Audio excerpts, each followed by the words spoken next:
Good morning. Welcome to the trailer park. Yay, I made it. I made it across the country and back in 2 days and I'm here to tell the tale about it. How is everybody this morning? Kate, I see you're under the weather. Feel better, honey. Get some rest. Get some chicken soup.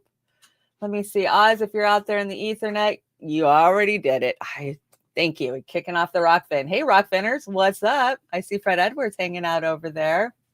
Thank you, Roar Media, for always having my back. I will get logged into the Rockfin. I promise. I will one of these days. It's been so crazy. Leading up to leaving and everything has just been a whirlwind. So I will get caught up this week. Who's hanging out with us? Uncle Warren, Extra Bola. Good morning. Yeah, I feel better, Kate. Aw, I'm so sorry you don't feel well. Welcome, Bob. Fred's hanging out in both chats. Look at you go, 10-4 dinosaur. So I got a lot of stuff for you guys today. Now, as some of you heard, some of you might not have heard, I got an exclusive 20-minute sit down with Chris Hedges on Saturday. And I'm very nervous to release the video. I think it's good. You know, I kind of threw him softball questions because we're there to talk about Julian. So I couldn't just, dump everything I wanted to say to him. And so we stayed on point, but I got him and Randy Critico to sit down kind of away from the rally and just talk. And oh, you got your internet to work, Julie. Welcome. And so I'm working on editing. I mean, I just got in yesterday morning. I uploaded the videos yesterday just to see if they were there, make sure everything was okay. They are there. And so I'm going to throw them into DaVinci today, try to pump up the sound a little because when you're outside, and we had terrible wind there this weekend. So, but I'm super excited. Thursday, I'm thinking I will premiere it on Thursday's Trailer Park to Hell and Back. So he was so gracious and so kind and just like everything you always see him as on TV, right? God, just so witty. I mean, I wish I could be that witty. I would love to be a witty person. I'm not a witty person. And today we're going to do a kind of a little show and tell. I've got pictures and I've got video. And there's just so many people that I have to shout out that did such amazing job. Oz, for one, engineering all of those live streams coming in on Saturday and making it a smooth transition from videos to clips to going to London to going to Melbourne. Oz, you fucking rocked it. I'm so proud of Roar and everything we did. Amber was amazing on the podium, introducing speakers, for how that trip worked. I'm so impressed with all of us and what got done. So, I mean, all of the organizers, we'll talk about it as we get into it. Misty and Suzanne Murphy. And I mean, there's just so many. I could sit here naming names for an hour because everybody did such an amazing job. So let's see. I do have a few things on the deck before we get to that. So I actually took this picture. Let me show you. That is my picture I took at the Capitol. Amber and I climbed Capitol Hill. Good thing I had been conditioning working up to going into DC. I had been out walking a couple miles a day, climbing flights of stairs, trying to get my tolerance stamina up because when you hit the ground, you don't get no rest. You just got to go, go, go till it's over. And it really helped. I could tell a huge difference by exercising for a month before we went. Yeah, Trailer Park Pundit. Fair use. I do have a couple of clips on here that are other people, so I'm not trying to plagiarize. I just want to talk about, what's in the clips and go ahead, copyright me. I get them every day. I'm used to it. If you'd like to help out, keep things running, keep the lights on, Trailer Park Pundit. This is my PayPal. And you guys, I've got a section I want to talk about how just humbled I am by how much you guys just lift me. You lift me up. I would never be here talking any of this with you guys if it wasn't for your encouragement. I mean, at every level, it's always your encouragement. Always, always, always. And I can't wait to get into all the amazing friends and fams that I ran into out there and we'll talk about all that. So, hey, Amber, good morning. Yes, Amber, she did an amazing job this weekend. Let's see who else is hanging out over on the Rockfin. Okay. Jilly. The chats are moving a little fast for me this morning. So, okay, right off the bat, you guys, I just got this. Oz just sent this to me like 10 minutes ago. And this is the world premiere of the new Women in Independent Media little montage that we always play at the end of our shows. And so this is the updated one. The one we had was a couple of years old. And Linda, our production assistant, Linda, did this amazing. Your guys' work in Da Vinci is just getting over the top. And it just, the things that we're going to be able to do now that we've learned a lot of these production programs, this is an example. So here you are. This is the world premiere of Women in Independent Media.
I have to mute when I go live. Let's try this.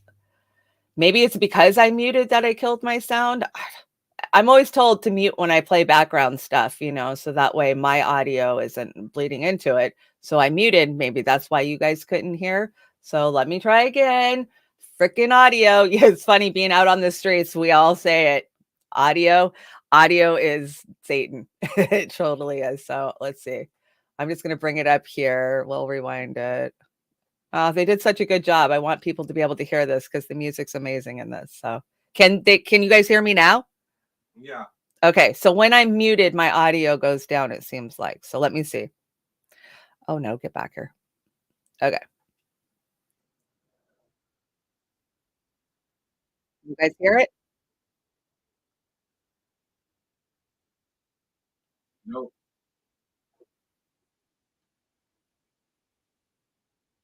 Debbie, Misty,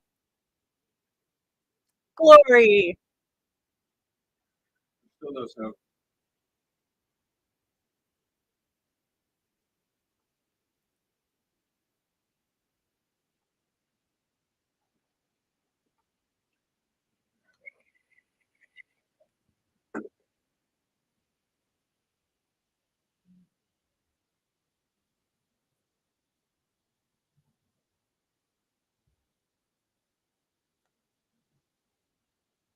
You guys still can't hear that?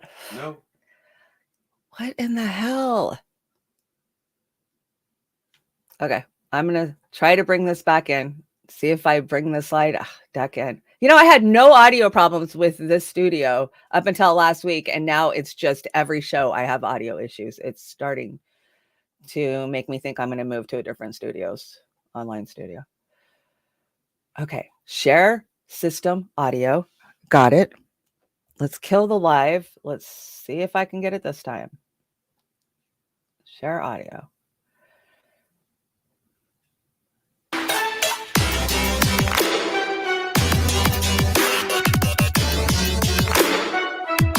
you go.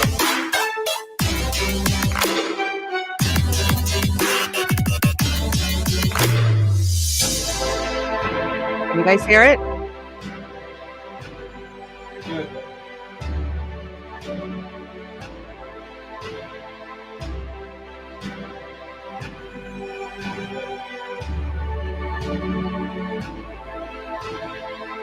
It's working.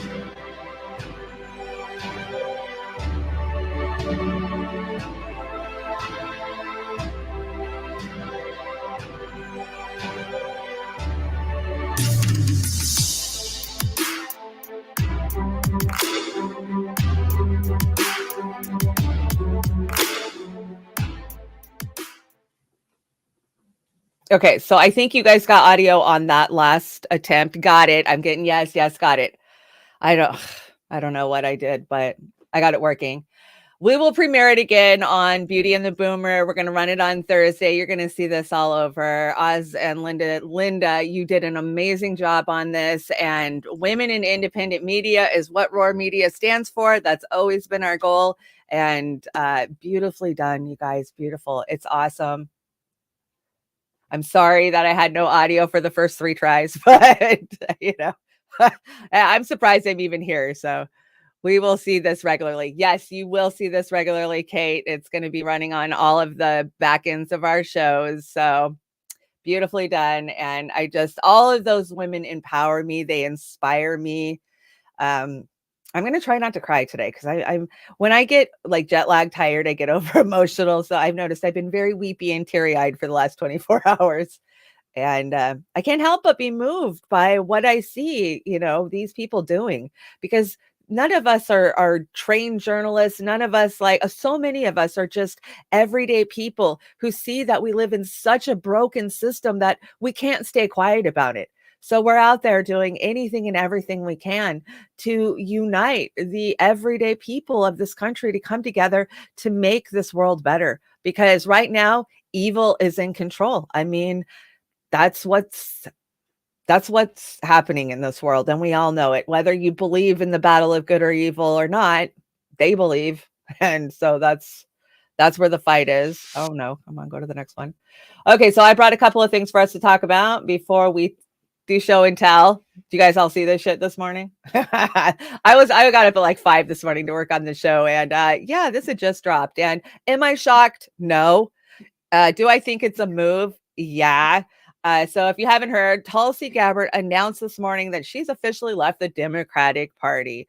So my comment to her was, wow, what took you so long? And remember that the Republicans are the same face of evil on the two-sided coin as the Dems. I think that Tulsi might be doing this in an attempt to switch sides so that way she can run, right? But let us not forget, Tulsi still props up the military-industrial complex in a lot of situations and in a lot of places. Yeah, a lot of times she says the right things, but she's still out there, not saying shit about what we're doing in Africa. There's just so much. So let's listen to Tulsi's message. I can no longer remain in today's Democratic Party that's under the complete control of an elitist cabal of warmongers who are driven by cowardly wokeness, who divide us by racializing every issue and stoking anti-white racism, who actively work to undermine our God-given freedoms that are enshrined in our Constitution, who are hostile to people of faith and spirituality, who demonize the police but protect criminals at the expense of law-abiding Americans, who believe in open borders, who weaponize the national security state to go after their political opponents. That's true. And above all, who are dragging us ever closer to nuclear war. Now, I believe in a government that's of the people, by the people, and for the people. Unfortunately, today's Democratic Party does not. Instead, it stands for a government that is of, by, and for the powerful elite. Now, I'm calling on my fellow common sense, independent-minded Democrats to join me in leaving the Democratic Party. If you can no longer stomach the direction that the so-called woke Democratic Party ideologues are taking our country, then I invite you to join me. Join you where, though, is my question, Tulsi, because she put a couple of dog whistles in there for the Republican supporters. I thought I heard when she's talking about religion and she's talking about the police. We all know that these are kind of the quintessential dog whistles for the Republicans. And I think that this is a move. I think it's a play. And I would not be shocked if she ran for president under the Republican, party. So we'll see. We'll see. At this point, if she doesn't understand that the Republicans are beholden to the same fucking donors that the Democrats are, then she's not going to get it. She should understand that. She should know that. She's been on the ground long enough, Tulsi, I met Tulsi many times. And of course, I was fired up for Tulsi, like many of us were, say 2016, 2017, right? She was out there calling out Donna Brazile, calling out the DNC for all the corruption that we lived through inside the Democratic Party, for Bernie Sanders' 2016 run and 2020 run.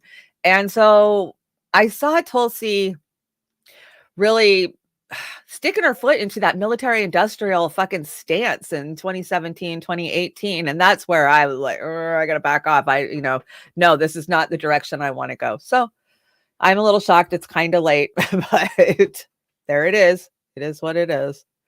And I just had to bring you this little gem here of Pelosi getting booed and told to go home. Y'all seen this? I don't even know where she was at. You guys tell me, because I have been in my own world for the last 3 days, so I don't know where this was.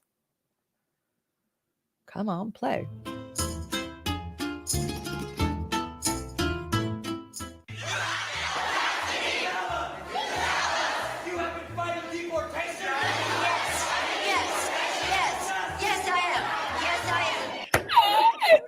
Yes, I am. You do not. You don't know what you're talking. You are a liar. What must be what? What must be what? Oh, his butt's been wiped. Yeah, that was precious. That was great. I mean, I want to see this happen every time she picks up a microphone. Every time. I don't know where she is, Kate. I don't know. You guys tell me, where was this? She got booed. She got told to go home. She got told she was a liar. And it wasn't just a few people telling her that. It was a whole crowd chanting at her, "You're a liar." So we need to see this at every time these politicians have a mic in their hand. It's starting to happen. I think it's starting. What we've been saying needs to happen for years and years and years now. Is this a while ago? I don't know. No, I just dropped this video just dropped this morning. I don't know where it is. So you guys tell me, because I'm kind of out of the loop today. Okay, let's get there. Let's talk show and tell. Let's talk the Assange rally. What an amazing event. Amazing globally, right? I mean, the videos that we saw coming out of Melbourne and London, and, we've been to Assange events in DC previously. Let's see, we went, I think it was almost 2 years ago. And it was a very sad turnout. Not a lot of people, a lot of us independent, journalists, or I don't even call myself a journalist. I'm not an independent journalist. I'm just a chick with a mic and a camera. But a lot of us, that's who was out there, right? But this time around, we saw a lot more everyday people that are starting to understand and know that it's got to be feet in the street for Assange, because, being a keyboard warrior is not doing anything. It's not any pressure, to our government to do anything. And it was so moving to see that many people out there. So I brought some video. First, I want to thank everybody who helped to get me to DC and Roar Media. Farron made me this card. Isn't it cute? Farron Franzak. I never really got to use it on any of my stuff, so I had to bring it today. Such a cute card. Thank you, Farron. And thank you. You see the name scrolling down below here. This is what you guys did. All of y'all got us there, and we couldn't do it without you. You keep us going. Every time I feel like, oh, well, maybe I shouldn't be in this space, and I wouldn't call it imposter syndrome. I just feel like I'm not worthy, right? Like, who am I to talk to Chris Hedges? I'm just a girl in a trailer park, dropped out of high school and raised 3 kids on minimum wage. It's not imposter syndrome. I don't know how to describe it, but it's a feeling of not belonging. But I think we all feel like that. All of us that are in that space, like we're just trying to get information out, trying to get truth out. We know that our government lies, that our media lies, and the only truths that you're going to get, real truths, are going to be from people who are not, entangled with mainstream media. Mainstream media is paid to puppet the narrative of the government, of the agencies, but we're not. We're just out there to try to tell you what we see and what the people are saying. And so I have been this way probably for 6 or 7 years. I just go to the streets. I go to the people to learn the truth. And y'all are the people. You guys are the ones that are producing so much of our content and getting us out there so we can bring you the information. We can't do it without you guys. I could almost cry. I mean, I try not to, because I just never thought that I could have a community like this. I was always just such a loner, as a single mom and working, and you don't have a lot of friends, you don't have a lot of community. And to flip that script 10 years later and to fast forward and see the type of community that we built, and it's because of you guys. And I can't thank you guys enough. I just can't. And so many of you helped out. I mean, look at all those names. Oh my gosh. And you guys more than helped out with the cost of going, but you're helping with our tech costs. And that's what, our productions are getting so much better because we're getting better tech, and that's all because of you guys. So thank you so much. I just have so much love for all of you. And I can't say thank you enough. Okay, so let me see what this first one is. I got multiple clips that look alike, so I'm going to have to jump around today. This one is Roger Waters. This is Roger Waters on Tucker. Of course, he's been doing his my brain is just misfiring this morning. He's been doing his tour called This Is Not a Drill. I know he was in the Seattle area, a week and a half ago, and I heard it was amazing. I wish I could have gone, but I know some of our people got to. And let's just hear what he had to say on Tucker the other night. I can only assume that he's being charged. It's a bit like hanging a magpie on a hedge. I think he's a warning to other journalists who might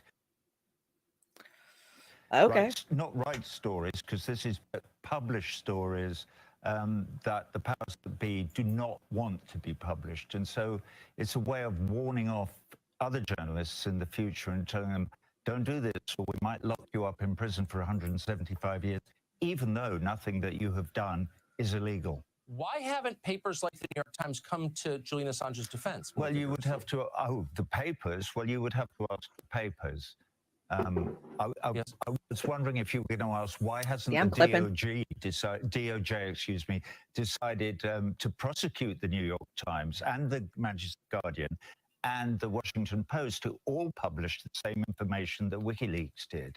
Why is it that they picked out Julian Assange as an example to hang in the hedge and not those other papers? There is not a hope in hell that Julian Assange would get a fair trial in the Eastern District of Washington, D.C.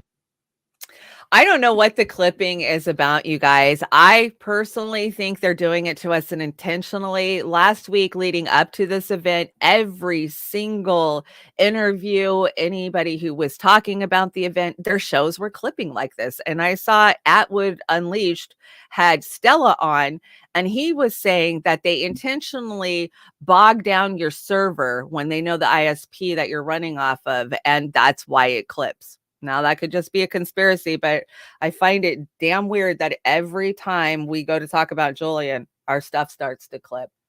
So here's a picture that I took of course, of the big phallus, right? Because you can see that thing from anywhere in DC. Day one, so we took off at 11:30 Friday night from SeaTac, and we landed at 7:30 in the morning, Saturday morning in DC. We hurried up, got our stuff, got our car, because we landed at Dulles, so we had to drive into DC, and it was like a half hour or something, and not maybe 45 minutes. But so we were rushed, but it was very cold and windy, and it was kind of a strange day on Saturday, and we were fighting the wind the whole day out there for sure. But you can see the next day it was beautiful. Sunday was a beautiful day in DC, and Amber and I got to do a little bit of sightseeing, touristy stuff, and yeah, I don't know. It's kind of ominous, isn't it? This picture. I find it very, very kind of creepy. So here we are hanging out at the Capitol. There we are. There I am. That thing's under, you see the big things right there. They're remodeling, right? And Amber and I were joking about how when those sheets drop, it's going to be a bunch of satanic shit that's going to be behind them. Would you be surprised? I would not be surprised. We know how this rolls. So here's a good shot of some of the speakers together. Of course, Reverend Annie Chambers and Sabby Sabs and Dan Cohen and Randy Critico, and of course, Chris, and who else is in there? So many great speakers.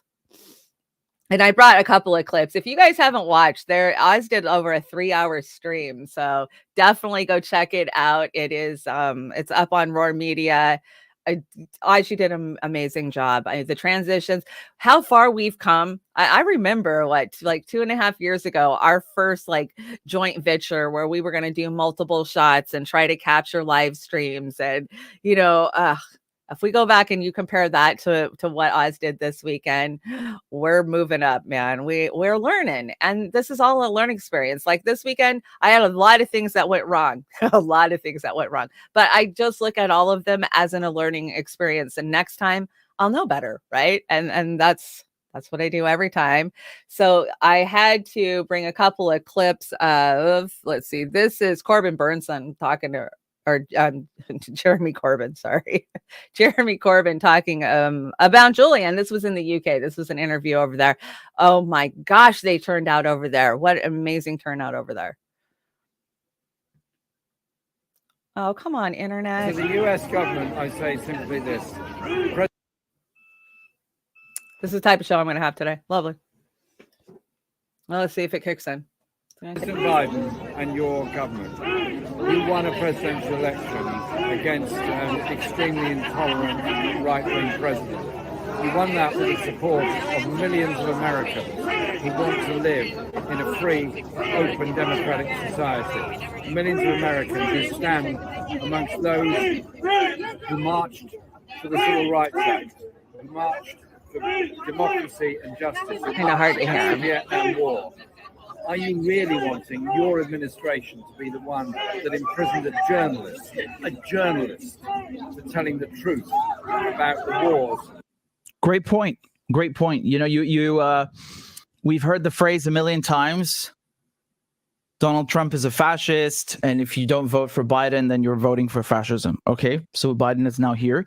And what does he do? He just continues Trump's work. Yep. Foreign policy, sanctions, the wars, and Assange is one of those projects from Trump, which he continues, which kind of shows you what the deal is, right?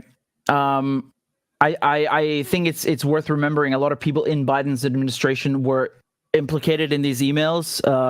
They're basically exposed as doing all sorts of heinous crap, Again, the list is too long, but I remember Jake Sullivan, who's Biden's national security advisor, he said Al-Qaeda's on our side in Syria. These things, they don't like that. So whether you are Republican or Democrat, you're going to find people in both of those parties. And of course, the people who are in the intelligence community who support extraditing a journalist and putting him in jail for 2 centuries, because they want democracy in Iran, right? They want democracy in Syria. Yeah. They want democracy in all these places that have foreign policy they don't like, but definitely not at home, not in the UK, not in the US. Over there, at home, a free press is bad. So anyway, I if you were able to make it, please let me know in the comments. And so I so agree with him. You know, the Democrats, right? You had to vote. Trump was a fascist, but how much fascism have we actually endured under the Democratic regime, right? What we've seen, even more censorship. They've ramped up the censorship, taking people off of social media. I mean, Julian was the start of the role of all of this crushing of truth. And I learned so much. I always learn so much on the streets, talking to people, from their speeches. But if anything, it just scares the hell out of me, because either way, we're not getting away from these guys, right? And then you have the Democrats who just like, oh, he's a bad guy. Like, why would you say that? Because you've been fed that narrative. You have no idea what you're even talking about. And if you'd read any of the WikiLeaks, any of them, I mean, not just Vault 7, but any of them, they're all the same. They're all evil. They're all self-serving, you know, corporate serving. And it's scary where we're going from here, guys. It's super scary where we're going from here. And why are none of the other publishers held accountable? Well, you know, everybody who shared these emails, if they're going to do this to Assange, they should be going after all of them. I'm not saying that they should, but you know, that just goes to show you how uneven-handed this is. I love this picture. What a great picture of Suzanne Murphy, and of course, comrade Misty Winston, and our own Amber King and John Kiriakou on the bullhorn. That's a beautiful picture. It was such a great day, and so many well-informed speakers. Just, you can't ask for anything more. Okay, what is this one? Let me get over here and see what this one is. Oh, this is my footage. Okay, so this is my footage that I took. So I had my phone in this hand because Amber was still setting up her phone, which was going to be our main live stream feed, and I was going to do video. So I had my video camera in one hand with all of my you know, lights and microphones and everything, trying to hold on to it with this one. And then I have my phone in this hand. So I'm literally trying to keep both in the viewfinders and run all the way around the Department of Justice. And Ford makes it look easy. Let me tell you, Ford Fisher does an amazing job. We ended up using a lot of his footage, but he always is just so on the ball with it. So here's a little bit of my footage. Reverend Annie is up here. I was running to get to Reverend Annie. Reverend Annie. Free. So she was leading the pack, and we had this yellow banner that everybody was grabbing, and we're just going around the huge block. It's a huge block.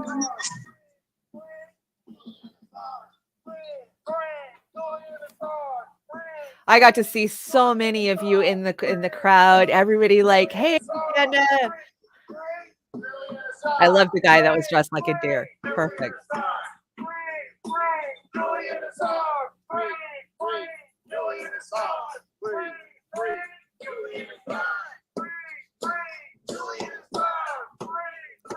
Sorry, guys. I got two viewfinders I'm trying to keep an eye on. I got a camera in each hand.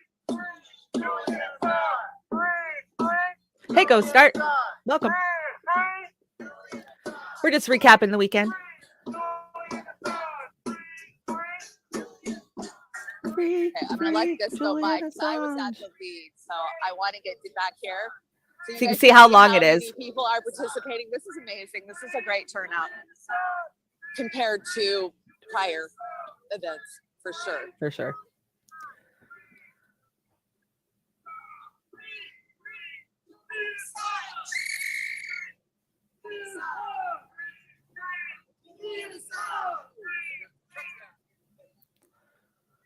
Amber ever come online, Oz?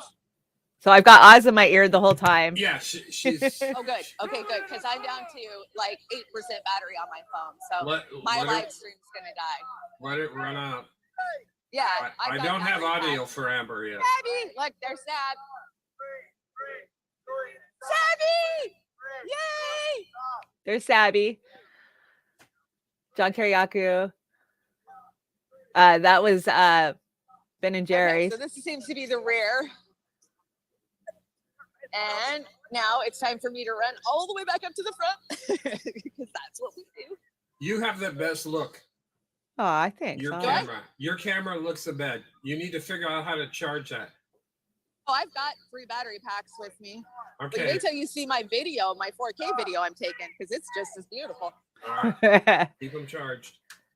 So you guys will see the video this week. That was just a little sample of me running around the Department of Justice trying to get video of all of it. You know, as I was running, so many people were holding the banner and like, Chanda. So I would just like run by and say hi. And I felt bad that I didn't have the chance to sit and talk with people, but I was there to do a job, and that was get as much video and feed as I can.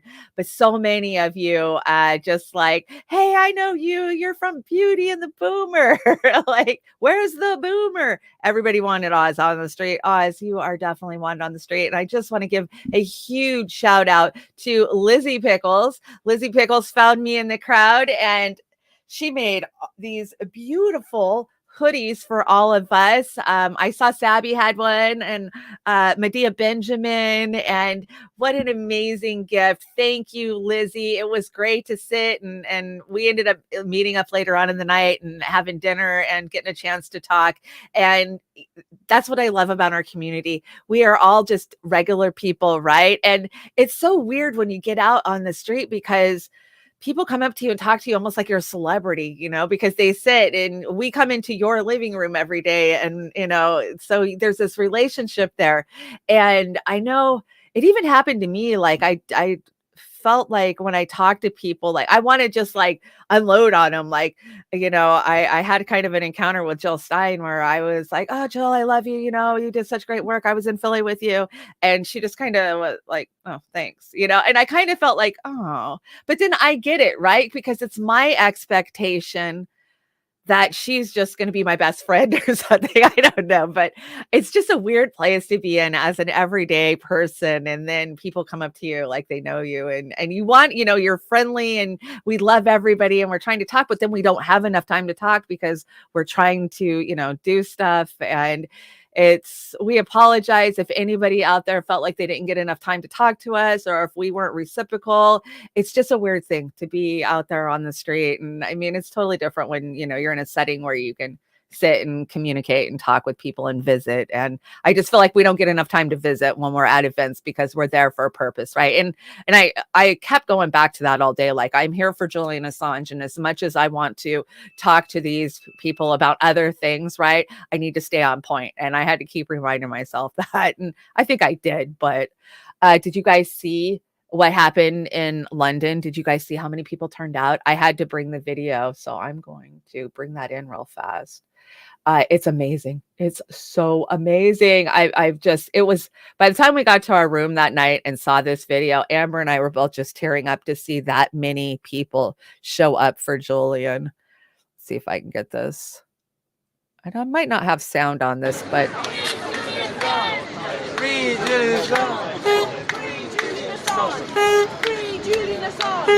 Goes and goes and goes.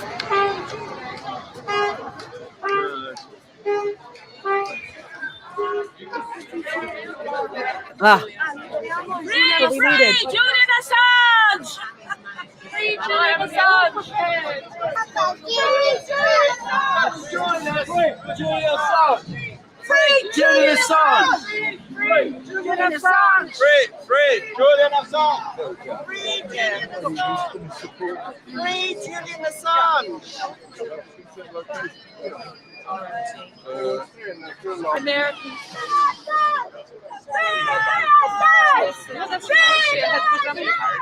Six different people.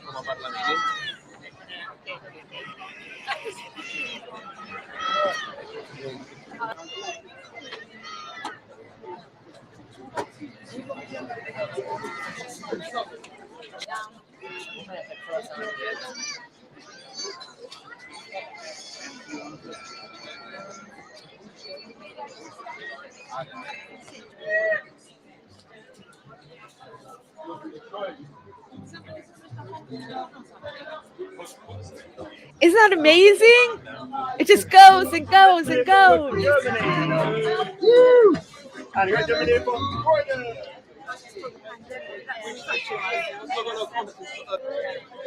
So awesome. Always peace. Go peace. It's so awesome. It just keeps going and keeps going.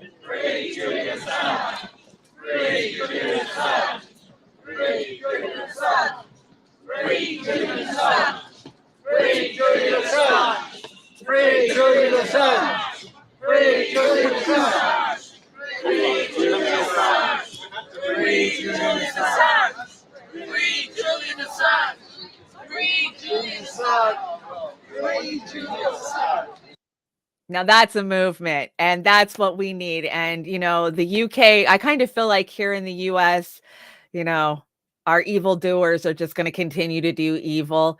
But I feel like in the UK, this amount of pushback could produce something, right? And we hope it does. We really hope it does. I don't know if you guys have heard, but Julian Assange was diagnosed with COVID yesterday, of course, being locked in Belmar prison. We know he's not going to get adequate care. He doesn't get adequate care now. And it scares me because we know what they can do, right? I mean, we know the end result. They want him dead. And what a easy scapegoat to pin it on COVID if they wanted to try and take him out. And they could at any time, you know, that's not a conspiracy theory. They absolutely can. And yeah, it's heart-wrenching. And UK, people in the UK, Europe, please keep putting pressure on, because we know the United States government doesn't give a shit, but maybe you guys could have a little leverage by putting, you know, we know your guys is, you know, are just as corrupt, but it's so sad and especially to find out he has COVID the next day. Let's see. I need to stop screen sharing. That was amazing. And, you know, I just hope that the next event that happens here in the US, that we can bring it like they brought it, even though I was really impressed with how many people showed up in DC. This was a beautiful photo, I thought. Credit to Guy Bell's Shutterstocks. This was a great shot. And to see so many people out there supporting Julian, supporting Stella with the boys, you know, the boys were out there. Let's bring him home. Let's free him. We, you know, together we can free him. This was Nixon Garland. I had never had a chance to meet or talk to Nixon Garland, and I know that so many of my friends just adore him. Like Farron just thinks he's the greatest thing, and so getting to talk to him, I have to agree, he's pretty damn cool. And I actually got an exclusive interview with him too, so I'm hoping that Thursday I can drop all my exclusive videos. Hey, get out here. And this was his speech, so let's hear from him. If my internet will work. Analyst and progressive radio talk show host. Garland Nixon has served on the board of the ACLU National Board and appeared on multiple TV and radio programs, and my favorite one to watch on Rockfin. Please welcome Garland Nixon. Hello, hello. And a special hello to my favorite person who's here, my dear Benjamin. Love you, Benjamin. Yay, that's it. So, you know, I didn't really have a plan, but on the way over here, a friend of mine, I was talking to a friend of mine on the phone, and I was getting, you know, why are you doing that? You know, the empire's too powerful. You're not going to get anywhere, blah, blah, blah. And I thought about this very short story. It's a good story. I made it up. So there's a guy at the dock. He's standing on the dock, and he's pushing against this aircraft carrier. And somebody walks up to him, and they're like, what are you doing that for? You're wasting your time. You will never move that aircraft carrier. And he says, well, it's a hobby. It's just what I do. I'm a pusher of aircraft carriers. I do it because I enjoy doing it. Whether it moves or not, I'm going to keep doing it. Here's my point, because a special hello also to the people, those who are in the national security, enforcement agencies who are here. You know who you are. I just want to say hi and thanks for helping build up the crowd a little bit. But my point is this. When it comes to this, don't get frustrated. That's what we have to be when it comes to activism. I want to be the person to say to everyone, you don't know if it's going to work, if it's not going to work. Don't be the angry activist. Enjoy your activism. Do it because it's who you are and it's what you do. As a Black person, I always think back like to W.E.B. Du Bois, to people in 1900 and 1910 who had no chance that in their lifetime they would achieve what they wanted, but they did it because it was who they are. So to those in the national security state who are here trying to figure a way that they can turn down the volume on this thing, it's not going to happen. We're going to continue to do this. We're going to stand for Julian Assange because it's who we are, it's what we do, and we're not going to stop, and we're going to enjoy the fight. Yes, I know. It's Garland Nixon. And what did I call Russell Brand? I've got brain fog really bad today, guys. I swear it will kick back in. I only had one cup of coffee too. So yes, I love that he's speaking to, we know that there was infiltrators out there, right? And I love that every speaker pretty much called them out, put them on Front Street, said, we know you're here. We know you're here because that's what you guys do. And guess what? We're not going to stop. And yeah, that was a really cool picture. So that was one of one of my favorite speakers. I loved them all. I loved everybody. Everybody had amazing things to say. Here's a couple more pics. This is, of course, Comrade Misty Putin and myself. And then Eric T. Red. This is Sabby Sab's engineer. I actually hung out behind Eric and Sabby for pretty much the end of it. I was over at the press tent doing interviews, and then I just came and stood behind them because they were doing such great work. I mean, their shots were beautiful. I saw Oz had brought in Sabby's shots, and yeah, they were so cool. They're so gracious to hang out with and to chat with, and just can't say enough about everybody out there. This, I want to believe, is Dan Cohen.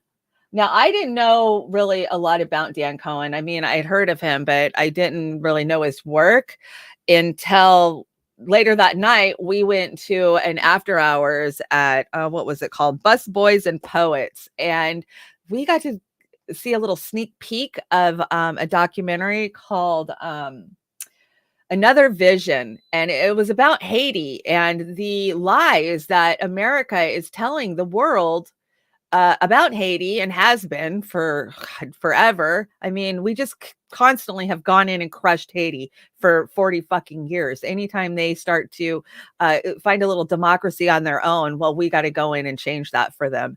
And we all know what how the Clintons devastated them, ripping them off, even right down to the fucking celebrities ripped them off when it came to the Haiti Relief Fund, right? And I was, what's that? Listening while getting my very late taxes ready. Oh, hey, Chris. Welcome, Christine. Christine, the natural prepper. Long time no see. Glad to see you in here. So, yeah, let's hear about this. My son has done mission work in Haiti. So I just always, whenever I hear about Haiti, I want to know more because I think it's just reprehensible what we, the American people, have allowed our fucking government to do down there. But let's hear from Dan Cohen. Okay, coming up next, we have one of my favorite independent journalists, Dan Cohen. He's a journalist with Mint Press News and a filmmaker. And his latest film is Another Vision, which is a film about the inside of Haiti's uprising. So everybody, please give it up for Dan Cohen. Thank you, Misty. I want to give a huge round of applause to all the organizers who put this incredible event together and everybody who came out to stand for Assange today. I want to know, raise your hand if you are a reporter for the New York Times or the Washington Post or the Guardian. Are there any of you out there? No, there's not a single, I don't see any hands. One guy's raising his hand, but I think that's just so he can take a picture. But no, what does that say? That if you are a journalist, you're a reporter, and you are not here defending freedom of speech, defending your ability to speak the truth, it means you're not a journalist. You are a propagandist. That's why none of them are here. And it comes down to regular people, other independent journalists who are not owned by BlackRock, by the mega corporations and financial institutions that dominate our lives. So it comes to us. We are the real resistance in this country. That's right. You guys are. Yes, exactly. We need to make our voices heard here in the belly of the beast. I mean, think about the importance of Julian Assange, the importance of WikiLeaks in this moment as we are on the press. Assange say about war that every war begins with a lie. And so truth can bring peace. And so let's imagine if we had Cablegate, the massive trove of diplomatic cables that were leaked by WikiLeaks, if we had that right now, what would we know about, let's say, the assassination of Daria Dugina, the U.S. role in that? The U.S. says, "Oh, we don't know anything about that. We don't know anything about that." But you can imagine what's being said in classified documents. What would we know? What would those documents reveal about the bombing of the Crimea Bridge overnight? That the U.S. doesn't know anything about it. The SBU, the Ukrainian intelligence services, are essentially an extension of the CIA, but we don't know anything about it. What would we learn about the assassination of Haitian President Jovenel Moïse last year? That the U.S. We don't know anything about that either, even though they sealed the indictment, essentially what a former DEA chief called telegraphing CIA involvement in the assassination.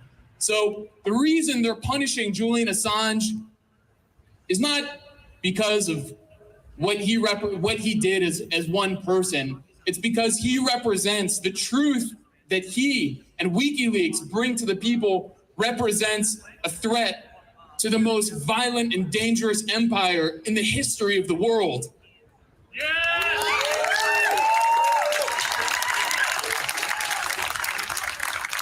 And I'm inspired to see so many people here today who've come from all around the country to make their voices heard, to refuse to submit, and to fight back. So thank you, everyone, for coming out.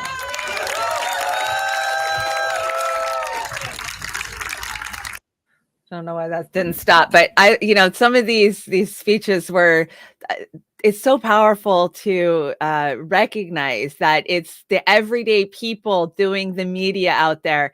And I've got shots, and I'll get them up this week, where I pan down and take pictures of all of the independent media that was up front, that podium, taking, recordings and going live and doing photos. And like you said, there was no mainstream media out there. Raise your hand. There wasn't a one out there, right? That leaves the truth up to us to bring to the people. And that's what we're doing. Great clip. That was a great clip. Dan Cohen, I'm impressed with him. I really didn't know much about him, but listening to him give his speech, and then later on in the night, we got a sneak peek of what he's working on about Haiti, and it was shocking and heart-wrenching to watch. And I hope you guys will look for it. It's called Another Vision. I think it's like a multi-part series, and I was shocked. I didn't freaking know. Well, I mean, we've all heard that, they raised all that money for Haiti, and then the Clintons ripped it off, and they didn't build them anything they were supposed to build them. And, my son went down there and did mission work, and he built a community kitchen and some outbuildings to help one little village down there. So I was aware of some of it, but the video in that documentary of them brutally murdering women, children. I mean, the narrative is this bad guy barbecue that our government wants killed, but he is just what it sounds like, what looks like a revolutionary trying to lead his people against, big empire that's coming in there and wants control. And so please definitely check it out when it drops. It's so informative, and yeah, check out Dan Cohen, man. I was super impressed by him. John Kiriakou. I love John Kiriakou. Is it Kiriakou or Kiriakis? I don't want to say it wrong, but I'm saying everything wrong this morning. Great clip from him. Yes, that was a great clip from Dan. So sadly, our mic died halfway through for a few minutes, and we had to put some people on the bullhorn. And this is John on the bullhorn, and he does an amazing job, right? It's kind of hard to be on a bullhorn. For me, you got to hold the thing and you're shaking, and you guys could see the wind out there that day. And so for me, my tripod decided to break as soon as we got there. It wouldn't extend anymore. And so I'm holding one camera, trying to steady it with this hand, and I got my other camera in this hand, and I'm shaking because of the wind. So I'm trying to hold my cameras up against me so I'll stop shaking. So you see some of the camera gets a little shaky when the wind hits it. We're dealing with wind, and lessons learned. I'll never leave home without a really good backup tripod ever again. But yeah, let's listen to John. Okay. They wanted to jump ahead to Chris.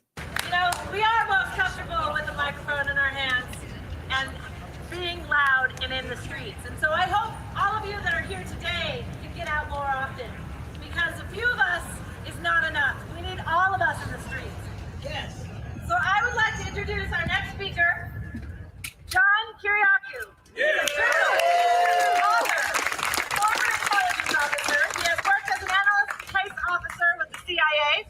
After leaving the CIA, he revealed on ABC News that waterboarding, a method of torture, was used in intense surveillance, and the U.S. government persecuted him.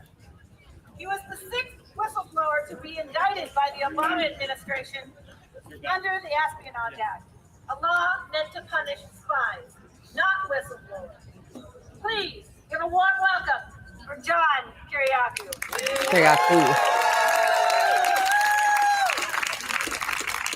Thanks, everybody. Believe it or not, this is the first time in my life I've ever used a megaphone. 58 years. So I was on my way over here today, and I was driving it. I was on my way over here today, and I saw a sign that said, "Talking dog for sale, $20." I was intrigued, so I pulled over and went and knocked on the guy's door. I said, "I saw your sign. You have a talking dog for $20. Can I see it?" He said, "Sure." He takes me in to the house, and there's a dog there. I said, "Hello." The dog says, "Hello." I said, "My God, the dog actually talks." I said, "Well, tell me about yourself." The dog says, "I used to work for the CIA. They would send me into meetings, like with Bin Laden and stuff." I said, "I used to work for the CIA too." I said, "I never came close to Bin Laden. Tell me more." He said, "I would go into these meetings, Bin Laden, Putin, Kim Jong-un, and then I would go back to CIA and I would report. I would report what they told me." I said, "That's amazing. I got to buy this dog." I said to the guy, "I'd like to buy the dog."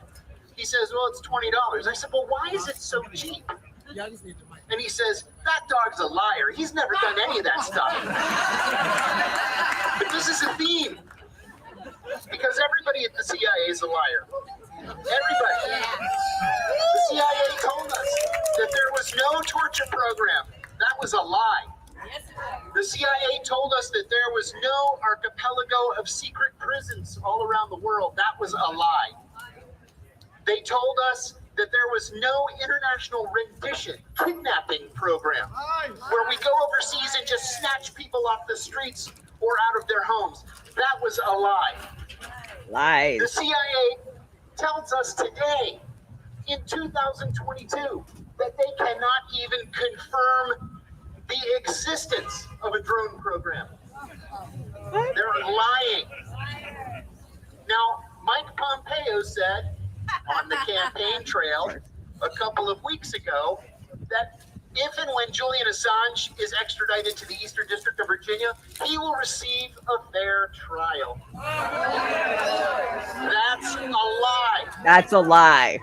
A fair trial is impossible for a bunch of reasons. Now, what Mike Pompeo didn't talk about is that he actively sought to murder Julian Assange, that he actively sought to kidnap Julian Assange and bring him surreptitiously back to the United States, probably to be killed. He didn't tell us that the CIA bugged the Ecuadorian embassy for audio and video so that they could spy on Julian Assange meeting with his attorneys and use the information against him in the United States. We can't believe anything that they say because they lie about everything. And they're clear about it. Again, Mike Pompeo was happy to go on TV and with a chuckle said, "We lie, we steal, we cheat." Isn't it great to be an American? So it's up to us to be there for Julian Assange. God forbid that he is indeed extradited to the United States. A crowd like this has to be in front of that courthouse in Alexandria, Virginia. We have to be there every day doing our part. Thank you all for coming. I'm so happy to see so many friends and new friends. Hello, welcome to the FBI agents in the crowd today. Maybe you'll learn something from us. But We hope to see you there. Yay. I love it when they call out the FBI and the CIA infiltrators in the crowd. John, he is so powerful when you talk to him. You know, they're so good at just being able to spout out all the facts, right? I'm not. I know all those facts. I know that they bugged the Ecuadorian embassy, and you know, we know the lies that our government's told, and they wanted to drone him, right? Hillary Clinton wanted to kill him with a drone, and the fact that they don't even admit that there's even a drone program in 2022. I think sometimes they Julian Assange that there is a drone program, and they do whatever the hell they want, and they kill whoever they want. And I agree with him if or when Julian is extradited to America, we're going to have to pool our resources and pool our money. We're going to have to get Airbnbs. We're going to have to take shifts, and we're going to have to be out front making our voices heard for Julian every single second of a trial for Julian. So let's hope it doesn't come to that. Let's hope that the UK wakes up and pushes back against our country and says, no, this is unjust. He is a publisher. He's not, you know, a whistleblower. He's not a spy. But if it comes down to it, it's up to us to be out there in the streets. And I agree with that. And of course, I saved the best for last. There were so many other great speakers. Sabby did a beautiful job. Jill Stein rocked it. There was so many great speakers. Please go watch the whole stream if you haven't. I'm sure there's lots of clips out there. And I know that there's going to be a lot more data that's going to drop because some of us just got home. And like I said, I've got Chris Hedges, Randy Critico sat down for me. And they did, I think I have like 17 minutes with those guys. And then I have a couple of others. So Tuesday, I'm hoping Thursday I'll get all my stuff dropped.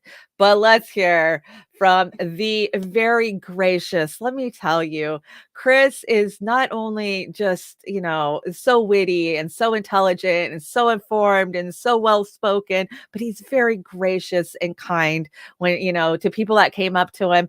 I'm one of those, I see somebody's talking to somebody, so I don't want to just walk up and interrupt, right? So you're kind of hovering, waiting for a moment, a down moment to like step up, be like, hi, you know, and I hate to be that way, but you know, it's strange when you're out there trying to talk to people and you don't want to be rude, you don't want to interrupt, and everybody's clumped up talking. So I'm thankful that Suzanne helped me pin the guys down and get an interview. And let's hear from Chris. Chris did an amazing job. He was the closing speaker. He finished it up. So this is 9 minutes, but it's every second worth it. And we're gonna watch the whole 9 minutes. Oh no, let's go back. There we go. And next, without further ado, we are going to have our final speaker of the afternoon. That is a Pulitzer Prize winning journalist named Chris Hedges. He has worked as a foreign correspondent in the Middle East and the Balkans for the New York Times. He is a prolific writer of essays and numerous books and has hosted the Emmy Award-nominated show On Contact. He has taught at New York, Princeton, and Columbia universities, as well as the New Jersey prison system since 2013, which is the most honored work. In Hedges versus Obama, Chris and Noam Chomsky and Daniel Ellsberg sued members of the government after the NDAA, the National Defense Authorization Act. It was signed into law. They won, but it was appealed by Obama and overturned. Most recently, Chris was invited by Julian and Stella Assange to be an official witness at their wedding in Belmarsh Prison. But authorities rejected that plan, claiming his profession as a journalist presented a danger. Give me a break. Please give a really, really warm welcome to Chris Hedges.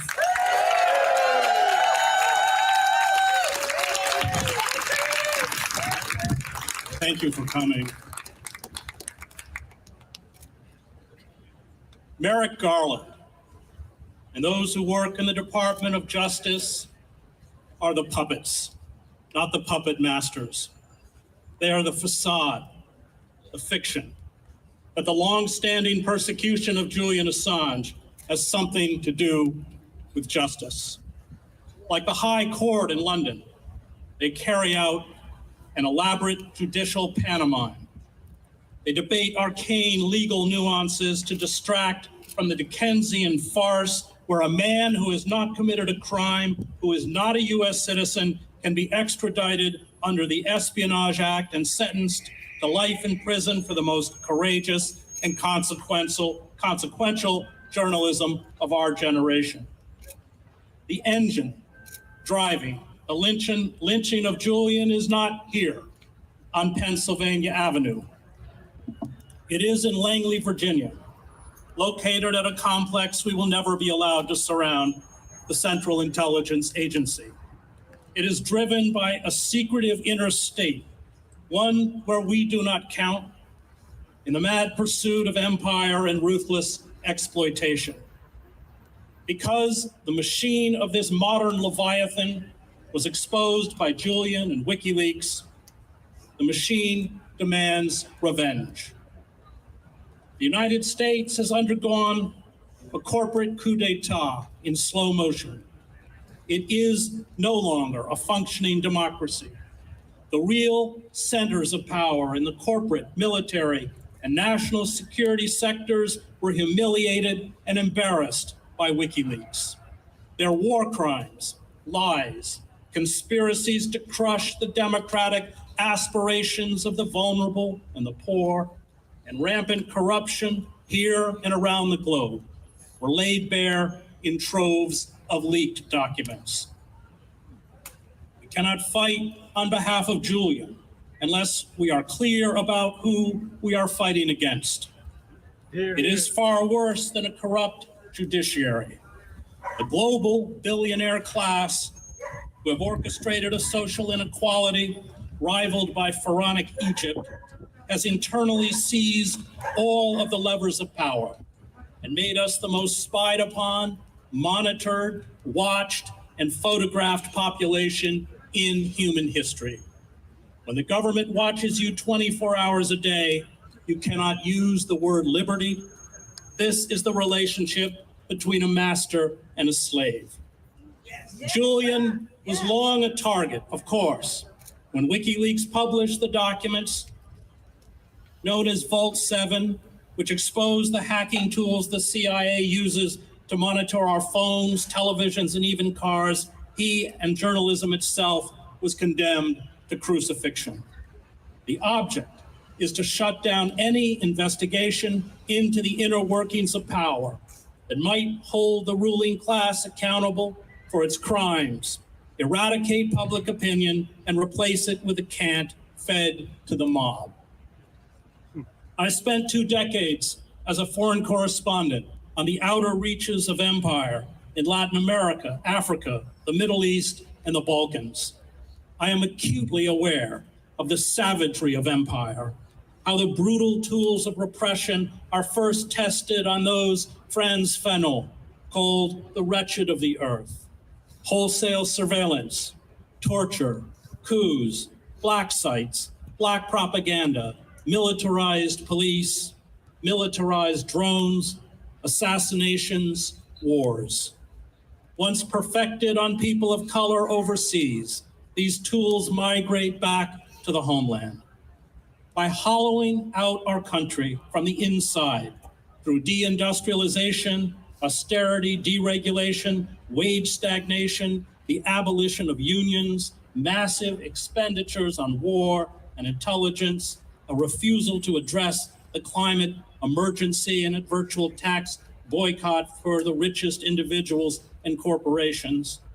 These predators intend to keep us in bondage, victims of a corporate neo-feudalism, and they have perfected their instruments of Orwellian control. The tyranny imposed on others is now imposed on us. From its inception, the CIA carried out assassinations, coups, torture, and illegal spying and abuse, including on that of U.S. citizens. Activities exposed in 1975 are the Church Committee hearings in the Senate and the Pike Committee hearings in the House. All these crimes, especially after the attacks of 9/11, have returned with a vengeance. The CIA is a rogue and unaccountable paramilitary organization with its own armed units and drone program, death squads, and a vast archipelago of global black sites where kidnapped victims are tortured and disappear. The U.S. allocates a secret black budget of $50 billion a year to hide multiple types of clandestine projects carried out by the National Security Agency, the CIA, and other intelligence agencies, usually beyond the scrutiny of Congress.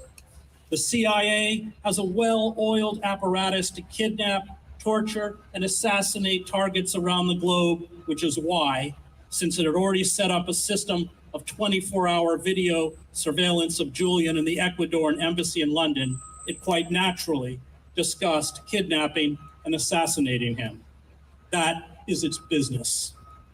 Senator Frank Church, after examining the heavily redacted CIA documents released to his committee, defined the CIA's covert activity, and I quote, as a semantic disguise for murder, coercion, blackmail, bribery, the spreading of lies, and consorting with known torturers and international terrorists. All despotisms mask state persecution with sham court proceedings. The show trials and troikas in Stalin's Soviet Union, the raving Nazi judges in fascist Germany, the denunciation rallies in Mao's China. State crime is cloaked in a faux legality, judicial farce. Julian is extradited and sentenced, and given the Lubyanka-like proclivities of the Eastern District of Virginia, this is a near certainty. It means that those of us who have published classified material, as I did when I worked for the New York Times, will become criminals. Hear him.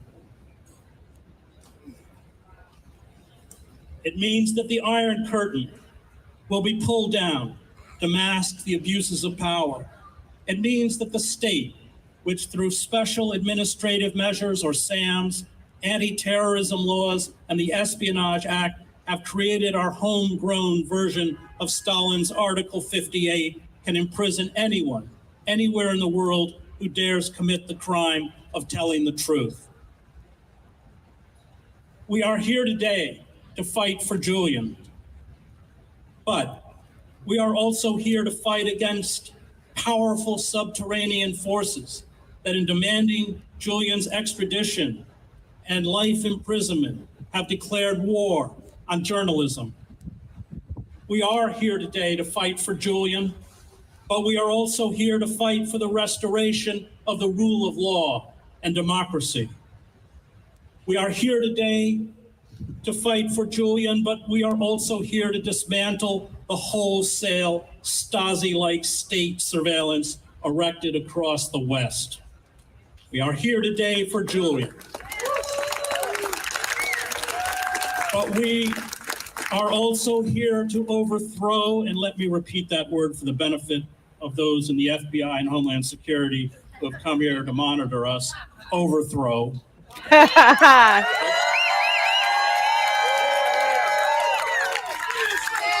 The corporate state, and create a government of the people, by the people, and for the people that will cherish rather than persecute the best among us.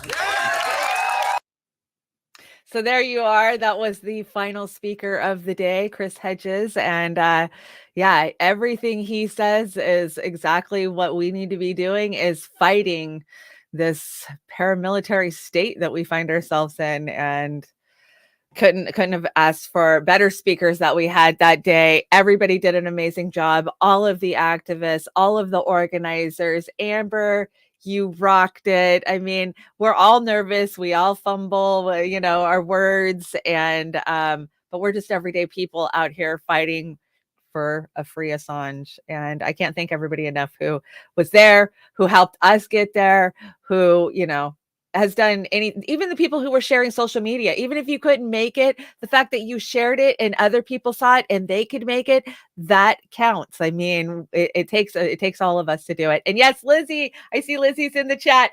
I love my shirt. Thank you, Lizzie. It's beautiful. And it was so great to hang out with you, get to chat with you. I just wish I would have got a chance to talk to more of our viewers and our Patreons that were there. It was a crazy busy day and we had no sleep. Like literally we'd stayed up the whole entire night before, landed, got dressed and came straight in. So it was a rough one for us. So if you feel like I'm sorry if we didn't get a chance to chat. I didn't get it like Sabby. I wanted to chat with Sabby and I just, every time I would like, oh, I want to talk to Sabby, she would have a couple of people around and I just feel like it's rude if I just would walk over in the middle of a conversation and like wait to talk to her, So I didn't actually get to sit down and talk to Sabby or a few other people. And it's just because everybody's busy, right? We're all out there trying to get footage. We're all out there trying to get interviews and we're there for an event. We're there for a purpose. So Amber and I, the next day, so like I said, we went to the Busboys and Poets after party, and of course, they ran the Another Vision documentary on Haiti, and there was a big rally that was due to happen in front of the White House on Sunday, where they were going to march down from BLM Plaza down to in front of the White House. Of course, that's where Lafayette Park is. Right across from the White House is Lafayette Park. It used to be that the street between Lafayette Park and I guess it's Pennsylvania Avenue. Everybody could go there. That's, back in, even the 90s, the early 2000s, you could go get your picture taken in front of that fence, right? That's where all the protests and rallies were. That's what I know of watching it over the years. And so Amber and I get down there. Our flight's leaving at like 6:30 or something like that. And the rally didn't even start till 3. So we knew we weren't going to have much time on the ground before we had to get out of there and get to the airport because we all know how much of a pain in the ass it is to deal with TSA. Another problem we deal with. And so we got down there and you could see the crowd. There was just mass people, we're circling the block and DC traffic is insane. And I just want to give a huge shout out to Amber. Thank God she lives in a big city and she's used to driving in that type of traffic, because if it was me, I just would have patiently waited behind somebody for a half hour to move. Amber knows how to move in and out of traffic and she does it beautifully. And so we get down there. I jump out of the car and I'm like, okay, I'm just going to run in and get the footage because we had live feed already up, Oz was ready to go. And as soon as I step foot into the entrance, 2 Secret Service are like, ma'am, nope, you can't come in here. And I was like, okay, isn't it a public park? Isn't this the People's Park? Like, what the fuck? And so I'm like, okay, so how do I get in? Where do I go to get in? And they were like, oh, I don't know, you got to go over there. And I mean, over there is like 3 city blocks. I mean, it's not just like, so I go, okay, so Amber's off trying to park the car and I run all the way down and around. And this is the video of it.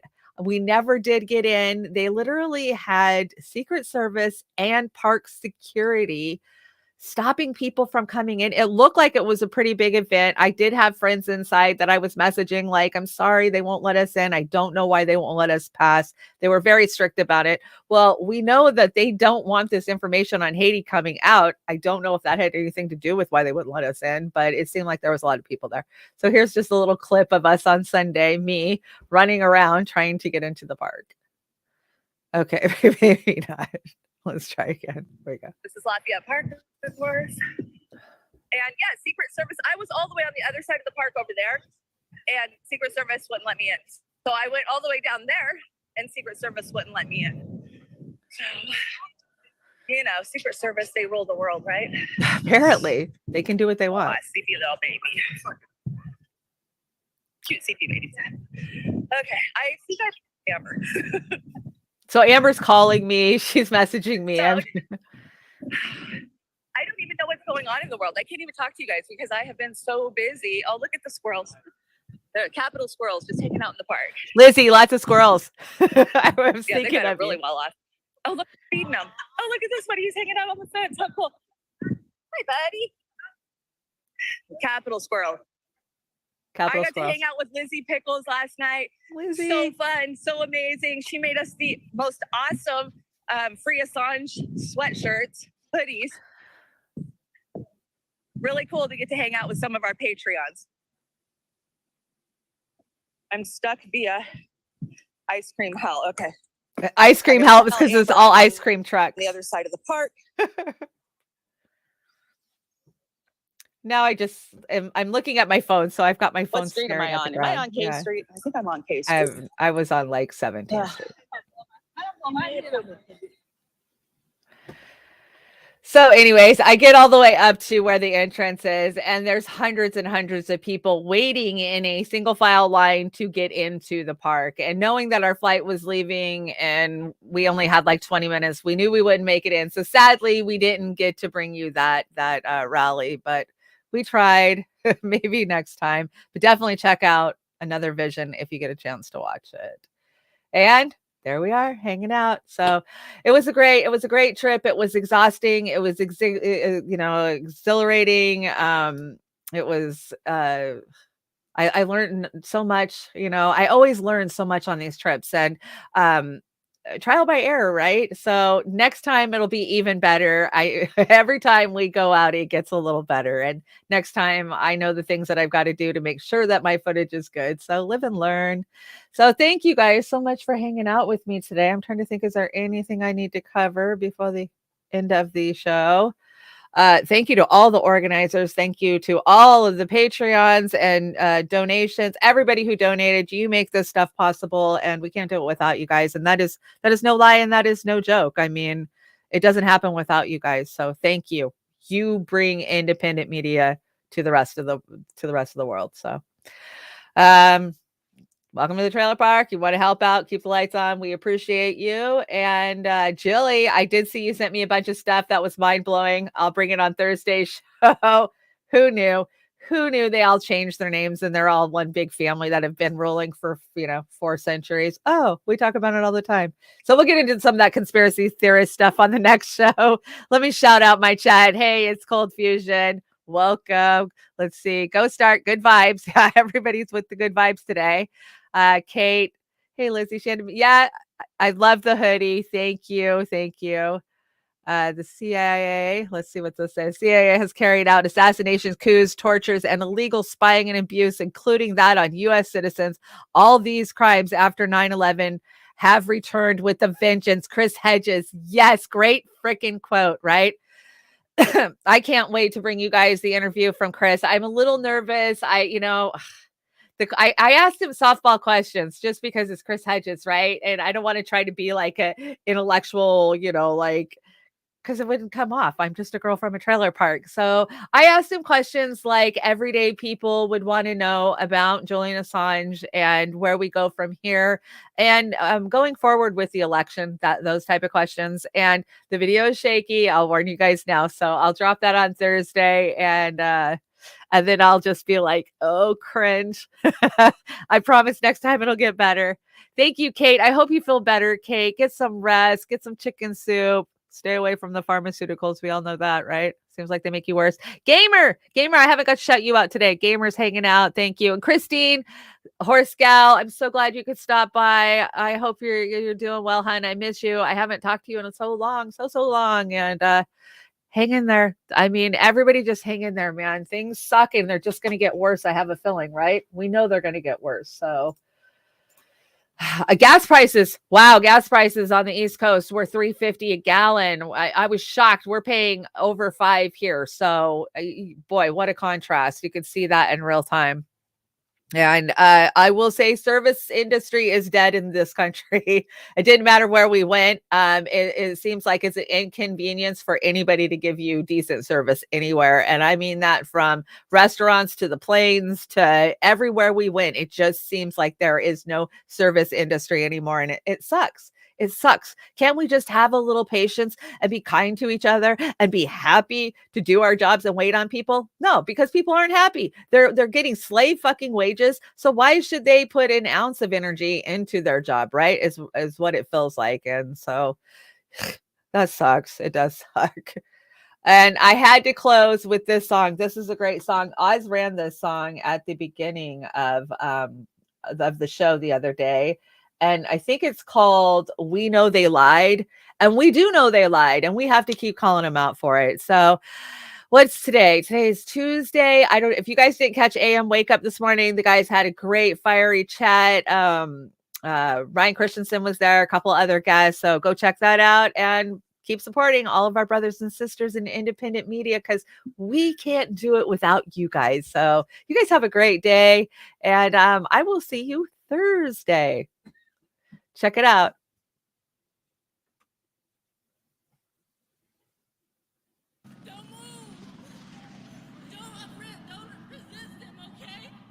They are often the kinds of kids that are called super predators. No conscience, no empathy. We can talk about why they ended up that way, but first we have to bring them to heal, and bring them to heal, and bring them to heal, bring them to heal.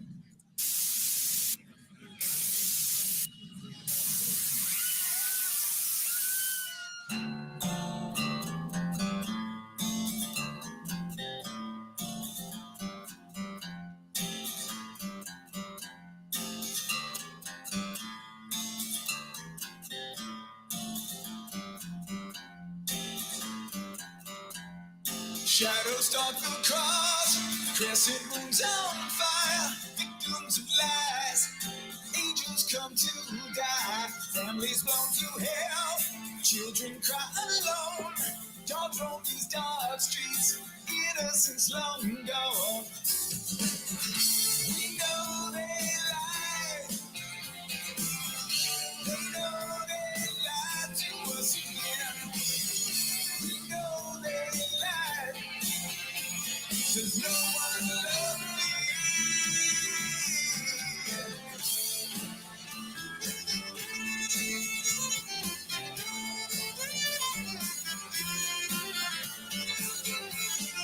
Hypnotized by greed, trample those in need. Poverty denied, disoccupied divide. Pressures beat the drum, wanting more to come. Packaged in a lie, Baxter's all denied. We know they lie. They know they lie to us again. We know they lie. There's no one love me.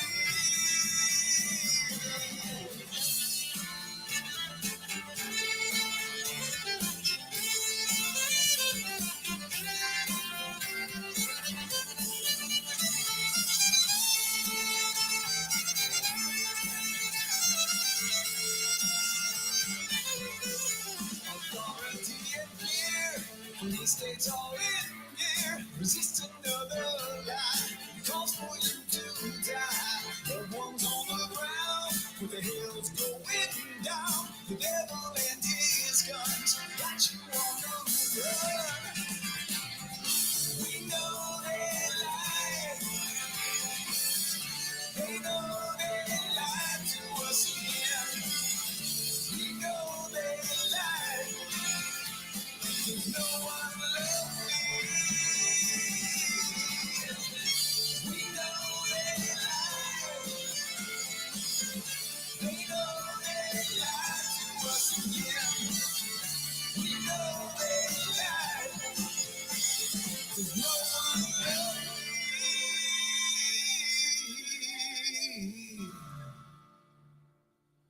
Dad didn't do nothing. He's not a criminal. So the government, please put your heart.